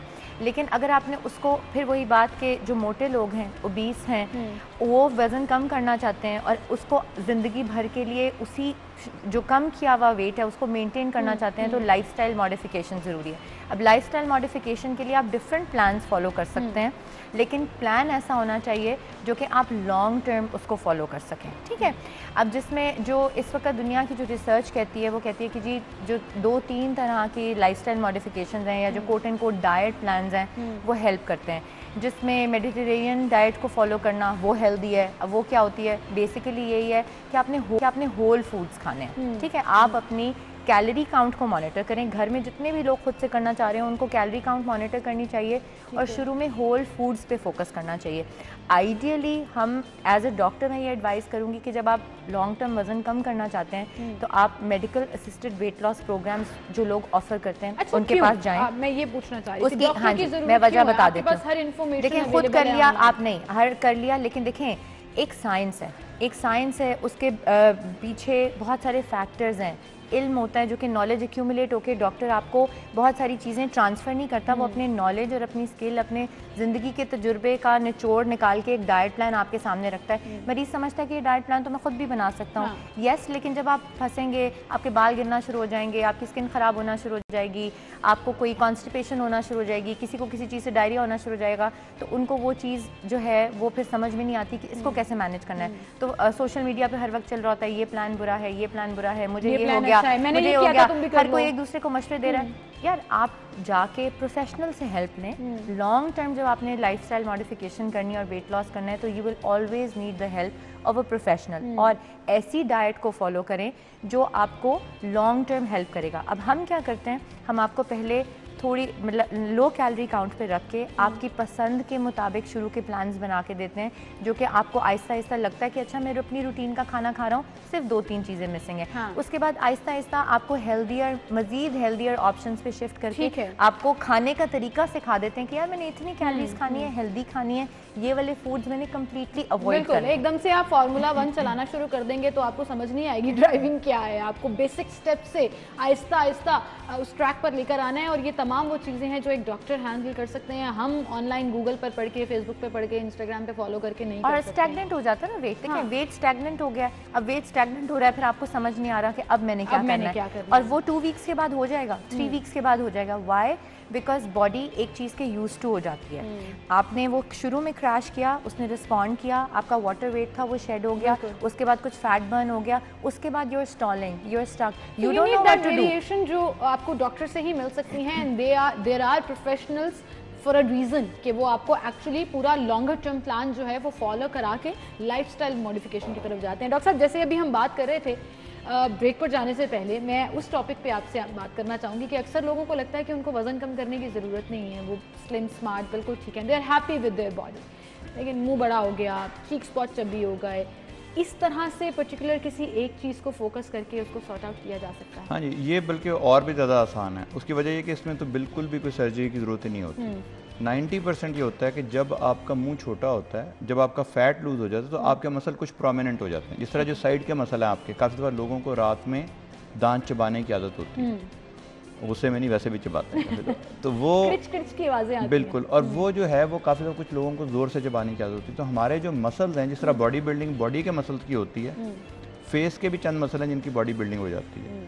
और जो फीमेल्स में आम तौर पे हम चाहते हैं कि ट्रायंगुलर फेस लगे, वो स्क्वेरिश फेस जो लगता है उसमें मैनली लुक आती है, और दूसरा उनको वो बुरा लगता है खवातीन को। मेरा मुंह तो squarish उसके नहीं हुआ, लिए जो मेरा मसला चल रहा है, मैंने कहा वो भी डिस्कस कर ही लेती हूँ, पूछ लेती हूँ मेरा मुंह क्यों बड़ा लग रहा है आजकल। तो जो स्क्वेरिश फेस है उसमें सबसे आसान तरीका होता है, जो आपका मसल बड़ा हो गया है, जो जॉ लाइन का यहाँ मसल बड़ा हो जाता है, उसको बोटॉक्स के ज़रिए थोड़ा सा रिलैक्स कर देते हैं और वो वापस अपनी असल शेप में आ जाता है। ठीक है। और उससे सिर्फ इतने से चंद इंजेक्शन से आपका जो स्लिम हो जाता है और कॉन्टूरिंग हो जाती है। काफ़ी दफ़ा हमारे जो मसल्स हैं जो कि खींचते हैं जिल्द को नीचे, अगर वो ज़्यादा खींच रहे हों तो वो भी एक अजीब सी लुक देते हैं, जिसकी वजह से मुंह बड़ा भी दिखे। उसको हम नेफर्टिटी फेस लिफ्ट बोलते हैं। हम छोटे छोटे इंजेक्शन लगा देते हैं जिससे वो मसल मुतनासिब हो जाते हैं और स्लिम लगने की लुक आती है फेस की। इसी तरह जो डबल चिन है, वहाँ पे काफ़ी दफ़ा हम कुछ इंजेक्शन लगा के उतने से फ़ैट को डिज़ोल्व कर देते हैं जो ज़्यादा फ़ैट हुआ हुआ है। और एक चीज़ ये होती है कि काफ़ी दफ़ा जब आपकी जिल्द लटकती है तो ऊपर वाली जिल्द कम हो जाती है, नीचे वाली लटक जाती है, ज़्यादा आ जाती है। अगेन फिर वेट पड़ा होता है ना वहाँ पे, तो जी। वो और उसके लिए एक और तरीका हम करते हैं कि किसी ऐसी जगह पे फिलिंग कर दी जाए जहाँ पे एक्चुअली अल्लाह मियाँ ने फिलिंग रखी थी। तो अल्लाह ताला ने आपकी जो हाई चीक बोन्स, अक्सर लोग ये करते हैं कि जी कंप्लेन करते हैं कि मुझसे आज से 5-10 साल पहले मेरी चीक बोन्स हाई थी। अक्सर लोग ये समझते हैं कि चूँकि वो बोन थी, बोन छोटी हो गई, लेकिन एक्चुअली अल्लाह मैंने इसके बोन अंदर ने जो बम्प होता है वो कम जो हो जाता है। बोन के ऊपर अल्लाह मैंने कवरिंग चढ़ाई होती है फैट की, जब बाकी फैट कम होता है तो वो भी कम हो जाता है। उसके लिए पहले तो हम कोई फिलर लगा सकते हैं वहाँ पे, और अगर आप फिलर से मुतमिन हो और थोड़ा सा मुस्तकिल चाहें तो आजकल हम नैनो फैट या फैट जो है कहीं और से जहाँ पे आपको ज़रूरत नहीं है, ये लाइपोसक्शन में भी मैं जिस तरह बता रहा था कि जो रेजिस्टेंट एरियाज है ना बॉडी के, फ़र्ज़ करें आपने डाइट की, सब कुछ किया और you are in perfect condition, लेकिन चंद बॉडी के एरिया हैं जहाँ से फैट नहीं जा रहा, इसका मतलब ये रेजिस्टेंट फैट है, ये नहीं ख़त्म होगा। ये फैट हमारे लिए बड़ा कारआमद भी हो सकता है कि अगर इसी फैट को हम किसी ऐसी फेस की जगह पे डाल दें जहाँ पे रेजिस्टेंट ही रहे, ये ढीट ही फैट रहे, ये जाए ना आपकी डाइटिंग से, तो ये हमारे लिए तो बड़ी अच्छी बात है, फ़ायदा हो सकता है। तो हम फैट भी डाल सकते हैं वहाँ पे, इसको फैट ट्रांसफ़र बोलते हैं। ये वो तरीक़ेकार हैं जिसमें आर्टिफिशियली किसी चीज़ को इंसर्ट करने के बजाय आपकी अपनी ही बॉडी का फैट जो है वो यूज़ किया जा रहा है। पीआरपी में भी यही होता है, आपकी अपनी ही बॉडी के हेल्दी सेल्स हैं जो इंड्यूस किए जाते हैं, जो भी प्रोसीजर आपने करना है। तो ये तमाम चीज़ें देखने में भी और सुनने में भी बड़ी अच्छी लगती हैं, लेकिन डॉक्टर साहब साइड इफ़ेक्ट्स क्या हैं इनके? अक्सर लोग घबरा जाते हैं जब भी हम बोटॉक्स फिलर्स का नाम लेते हैं। देखें, जनरली जो साइड इफ़ेक्ट्स हैं वो बहुत ही ना होने के बराबर हैं, और अल्हम्दुलिल्लाह मैंने अभी कोई 15-20 सालों में पाकिस्तान में और उससे पहले अमेरिका में मैंने कोई बहुत ही कम साइड इफ़ेक्ट्स कभी देखे होंगे, ना अपने हाथ से नहीं मैं बात कर रहा, इवन दूसरों के हाथ से भी। प्रॉब्लम ये होती है जब हम किसी non competent, incompetent, non professional, जो कि डॉक्टर उस चीज़ में स्पेशलाइज ही नहीं करता। देखें, बहुत सारे डॉक्टर हैं जो MBBS तो होते हैं, इवन उनकी ट्रेनिंग भी हो सकती है, प्लास्टिक सर्जरी में हो सकती है, डर्मेटोलॉजी में हो सकती है, लेकिन चूँकि उन्होंने ये प्रोसीजर अपने हाथ से अंडर सुपरविजन सीखे नहीं होते, इस वजह से प्रॉब्लम होने का ज़्यादा चांस होता है। या स्टरलाइजेशन का मसला होता है, तो स्टरलाइजेशन तो मैं हमेशा लोगों को कहता हूँ, बल्कि आपने वादा किया था कि आप आके देखेंगे भी एक दिन कि स्टरलाइजेशन होती कैसे है, वो ज़रूर आएँ देखें। चाहे आप डेंटिस्ट के पास जाएँ, चाहे आप किसी ब्यूटी पार्लर पे जाएँ, ब्यूटिशियन के पास जाएँ, डॉक्टर के पास जाएँ, स्टरलाइजेशन लोग ये समझते हैं it's not my headache, actually it is your headache because it's your health. क्योंकि अगर स्टरलाइज नहीं है तो सबसे ज्यादा नुकसान आप ही का होना है, वो किसी भी फॉर्म में हो सकता जी। है। तो स्टरलाइजेशन जो है कि जरासीम से पाक आज़ार हों, उसमें जो आपके जो इक्विपमेंट अगर स्टरलाइज्ड होगा, अगर टेक्निक स्टरलाइज होगी तो समझ लें आपके आधे मसले तो होने के चांसेस वैसे ही बहुत कम हो जाते हैं अल्हम्दुलिल्लाह। लेकिन उसमें लोग क्या करते हैं कि जिस तरह लोग एक पिज़्ज़ा खाने पे, अच्छे रेस्टोरेंट पे जाने पे, अच्छा पर्स लेने पे, ज्वेलरी पे तो पैसे खरीद देते हैं, लेकिन जो प्रोसीजर आपने ज़िंदगी में फ़र्ज़ करें एक दफ़ा करवाना है या 2 दफ़ा करवाना है, तो लोग सम हाउ मुझे लगता है पाकिस्तान में लोग उससे घबराते करने से घबराते हैं। ये बात आपकी बिल्कुल ठीक है, या रिसर्च करने से घबराते हैं कि हम जिसके पास जा रहे हैं क्या वो ऑथेंटिक है या नहीं, या इजी वे आउट ढूंढते हैं, जिस सैलून पे गए और वहीं से करा लिया। इस चीज़ के तो मैं सख्त खिलाफ हूँ जो सैलून्स के ऊपर ये प्रोसीजर्स किए जा रहे हैं और वो लोग नहीं है या सर्टिफाइड नहीं है या उनके पास डिग्रीज नहीं है।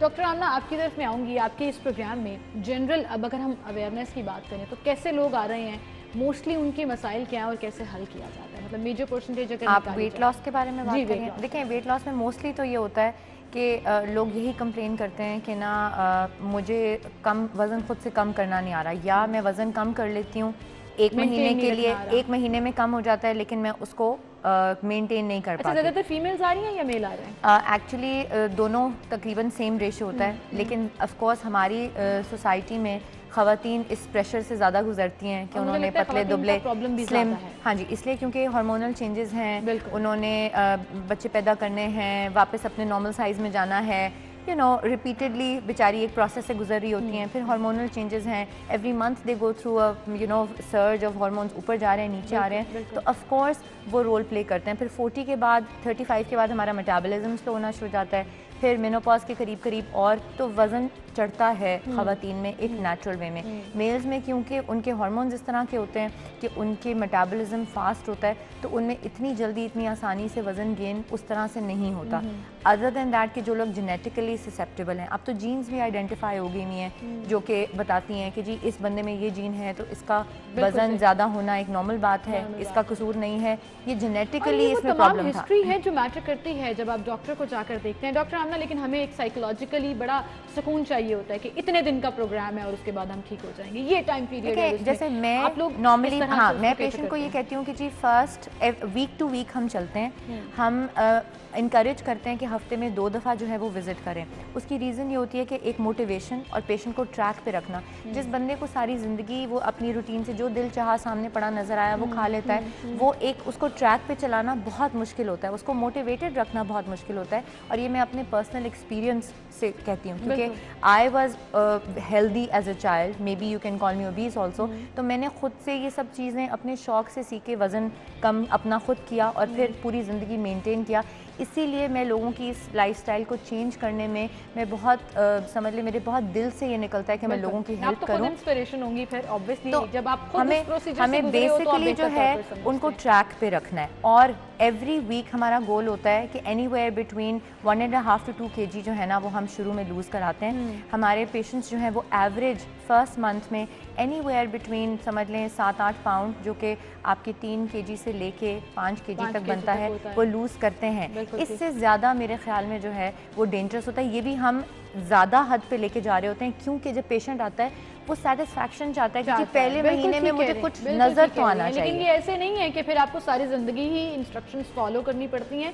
जितने भी महीनों का प्रोसीजर होता है उसके बाद आप खुद भी सीख जाते हैं एंड देन यू नो कि अपनी ज़िंदगी को या अपनी बॉडी को कैसे ट्रैक पर रखना है और मेंटेन रखना है। Well, thank you so much. And पे कहूँगी हमारी काउंसलिंग जो है ना वो बहुत मैटर करती है, और काउंसलिंग ही मतलब जो मेन काम है कि पेशेंट को काउंसिल करना, कि उसने ट्रैक पे रहना है, मोटिवेटेड रहना है, यही basically medical assisted weight loss programme का समझ लें ऊपर टियर होता है कि काउंसलिंग हो गई, फिर सर्जरी हो गई। आप अगर साइकोलॉजिकली अपने ट्रैक पर रहना तो बहुत सी चीज़ें, मतलब जैसे कहते हैं पहाड़ भी आप सर कर सकते हैं। Well, thank you so much जी आप दोनों का, आपकी तशरीफ आवरी के लिए। एंड आई होप कि आप इसी तरह से लोगों को ना सिर्फ काउंसिल करते रहेंगे बल्कि प्यारे प्यारे खूबसूरत भी बनाते रहेंगे, और ये मैं समझती हूँ सबका बेसिक राइट है।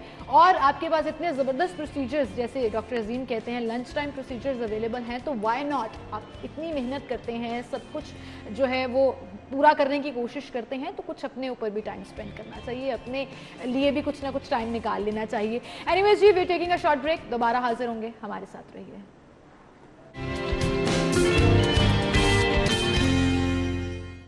Welcome back. आपको एक बार फिर से खुशामदीद कहेंगे नाज़रीन। बहुत से लोगों को मैं जानती हूँ एंड आप मेरे से इस बात पे बिल्कुल अग्री करेंगे कि जब भी लोग ट्रैवल करना चाहते हैं या छुट्टियां मनाना चाहते हैं तो इस मौसम का इंतखाब किया जाता है। आपको लगता है कि मज़ेदार मौसम है, आप टाइम आउट निकाल लेंगे, एंजॉय कर लेंगे, लेकिन जब आपने इंटरनेशनल ट्रैवल करना होता है तो मौसम के साथ साथ और भी चीज़ें बड़ी मैटर करती हैं। ख़ास तौर पर कोविड के बाद से तो ये जो चेंजेस हैं, रिस्ट्रिक्शंस हैं, आपको कन्फ्यूजन का शिकार कर देती हैं। तो आजकल फेवरेट डेस्टिनेशंस कौन कौन सी हैं जहाँ आप ट्रैवल करना चाहते हैं, और इसके साथ साथ उम्रा के लिए कुछ अच्छी खबरें आ रही थी तो उनको भी हम डिस्कस करेंगे कि जो लोग उम्रा करना चाहते हैं उनके लिए क्या SOPs हैं, क्या कंडीशंस हैं।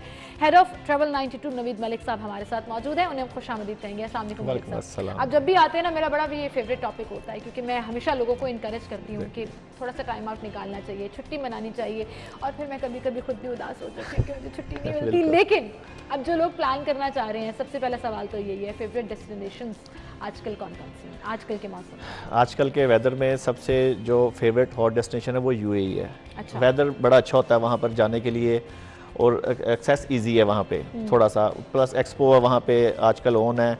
यूरोप में विंटर की वजह से सर्दी काफ़ी हो जाती है वहाँ पर, इवन वहाँ से लोग मूव करके इस साइड पे आ जाते हैं, UAE में आ जाते हैं, फार ईस्ट में आ जाते हैं लोग, यहाँ पे ट्रैवल करते हैं। प्लस जो इवेंट जो दिसंबर है ये बहुत ज़्यादा हॉट सीज़न होता है, क्रिसमस का इवेंट्स होते हैं UAE में बहुत ज़्यादा, न्यू ईयर के लिए लोग प्लान कर रहे होते हैं, बहुत ज़्यादा होती है। तो प्लस कुछ लोग बहुत शौकीन होते हैं सेल्स के भी, तो वो भी पूरी दुनिया के आपको सेल्स चल रही होती हैं इन सीज़न में।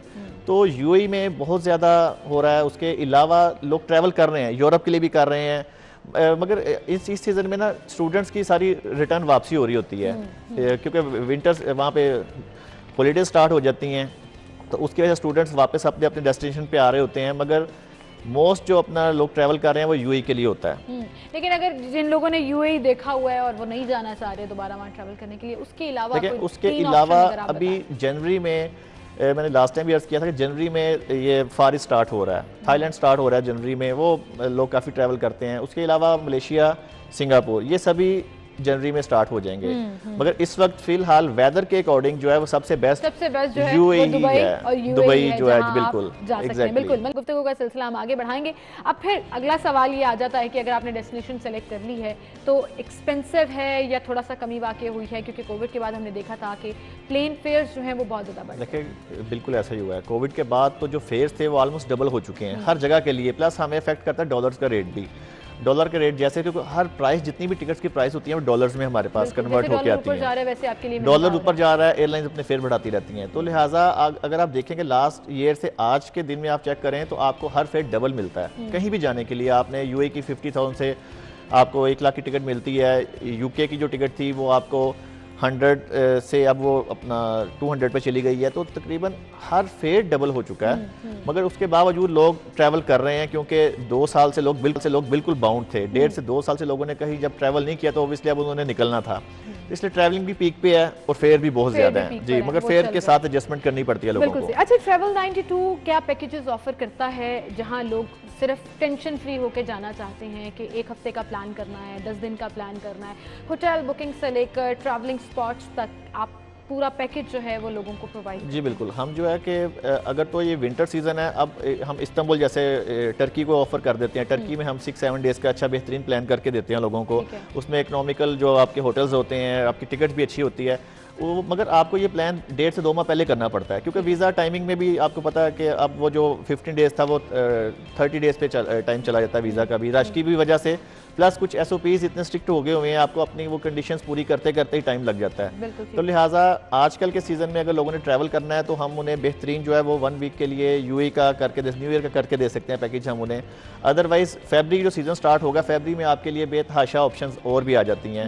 आपके पास टर्की होता है, आपके पास फिर थाईलैंड आ जाएगा, आपके पास मलेशिया का, ये एक ट्रिप बन जाता है। थाईलैंड, मलेशिया, सिंगापुर का एक ट्रिप ही हो जाता है। और कुछ लोग जो यूरोप जाने के शौकीन होते हैं वो यूरोप से और वाया टर्की में भी स्टे कर लेते हैं और यूरोप से भी होते हैं, तो उसके लिए हमें पैकेज प्लान करना पड़ता है 1.5 से 2 माह पहले उनके लिए, उनकी ट्रैवलिंग, उनके होटल्स, उनकी टिकट्स, एवरीथिंग जो है ना वो हमने करके देते हैं। It is as per demand as well कि आपको चाहिए क्या, आप अपने ट्रैवल एजेंट को बताएं। हमेशा फिर मैं ये बात कहती हूँ, आप मुझसे नाराज हो जाएंगे कि मैं बहुत रिपीट करती हूँ, there are professionals for a reason. और अगर अपने इस प्रोफेशन को नवीद साहब बेहतर तौर पर समझते हैं, जो मैं बेहतर तौर पर नहीं समझ सकूंगी, तो मैं सिर्फ उनको डिमांड्स बताऊंगी कि मैंने यहाँ ट्रैवल करना है, इतने पैसे हैं मेरे पास, ये मेरी डिमांड्स हैं, अब आप बताएं आप मुझे क्या ऑफर कर रहे हैं। और यकीन जानिए कि पूरे ट्रिप में आप हेडिक फ्री होकर अपना उस ट्रिप इंजॉय कर सकते हैं। उम्रे की बात अगर करें नवीद साहब जी, तो अल्हम्दुलिल्लाह 2 साल के बाद तकरीबन पाकिस्तान के लिए उम्रा ओपन कर दिया है सऊदी अरब ने। अच्छा, ये भी परसों अनाउंस हुआ है, जिसकी अभी SOPs भी कुछ तैयार हो रहे हैं और कुछ इसकी कंडीशंस जो है वो आ जाएंगी। ऑब्वियसली आपको जब यहाँ से ट्रैवल करेंगे तो आपको वहाँ पे क्वारंटीन करना पड़ेगा, 4 से 5 दिन का होगा। ये टोटल एक पैकेज प्लान होगा और ग्रुप्स की सूरत में शायद ये इस दफ़ा अनाउंस करे, जिसके आइंदा आने वाले 2 से 3 दिनों में इसकी तमाम कंडीशंस हमारे पास आ जाएंगी SOPs के मुताबिक।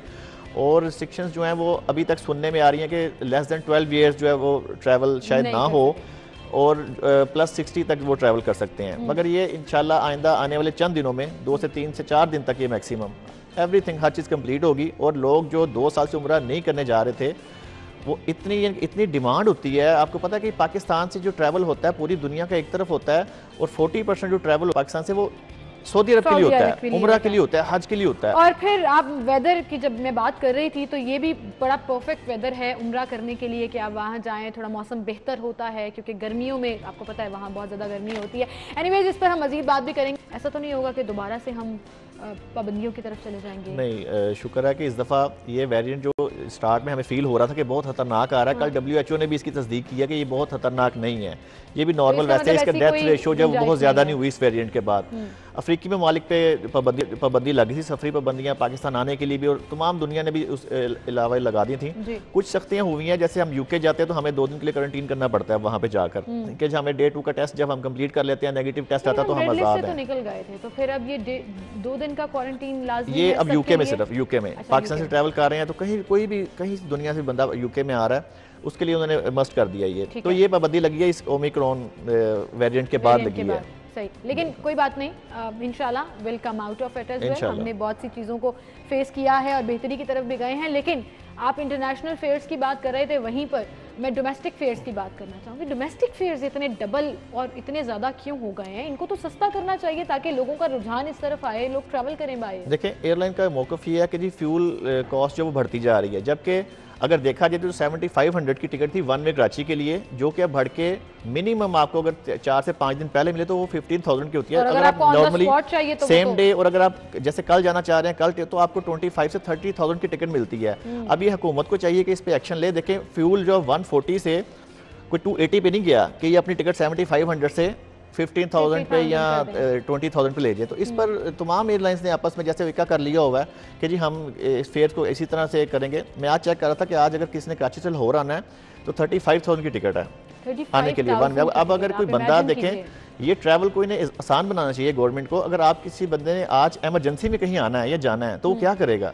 वैसे तो थैंक्स टू मोटरवे कि अब ज़्यादातर लोग प्रेफर करते हैं कि वो बाय रोड ही चले जाएं, लेकिन अगर आपकी बात बिल्कुल ठीक है, किसी ने इमरजेंसी में ट्रैवल करना है तो इसके लिए कोई रेगुलेटरी अथॉरिटीज़ नहीं होती है, कोई चेक एंड बैलेंस नहीं होता है। देखिए, हुकूमत का टूरिज्म डिपार्टमेंट इसको चाहिए कि इसको चेक एंड बैलेंस रखे। हम हर दफ़ा से ये हुकूमत वक्त से अपील भी करते रहते हैं कि काइंडली इसको देखें आप कि इतनी महंगी टिकट में इनका ट्रैवल। देखिए, जब 7500 की टिकट होती है तो तब भी तो एयरलाइन सर्वाइव करती है ना, तब भी उन्हें कोई इशू नहीं हो रहा था। और अब जब वो 20,000 25,000 की आप एक आवाम की जेब पर डाका मारने वाली बात है बहुत ज्यादा ये। तो इन्हें चाहिए कि इस पे कुछ अपना थोड़ा सा चेक एंड बैलेंस रखें अपना इस पे। बिल्कुल सही है। And I think travel experts जब ये बात कर रहे हो तो यकीन जानिए कि वो एक बहरान की निशानदेही कर रहे होते हैं कि लोग फिर बिल्कुल ही ट्रैवल करना छोड़ देंगे और आपकी एयरलाइंस फिर कहाँ स्टैंड करेंगी, वो चाहे प्राइवेट है या आपकी अपनी गवर्नमेंट एयरलाइन है। Well, thank you so much Malik साहब आपकी तशरीफ आवरी के लिए। एंड इसी के साथ नाज़रीन आपसे मैं इजाज़त चाहूँगी, इंशाल्लाह कल मुलाकात होगी। अपना ख्याल रखिएगा, अल्लाह हाफ़िज़।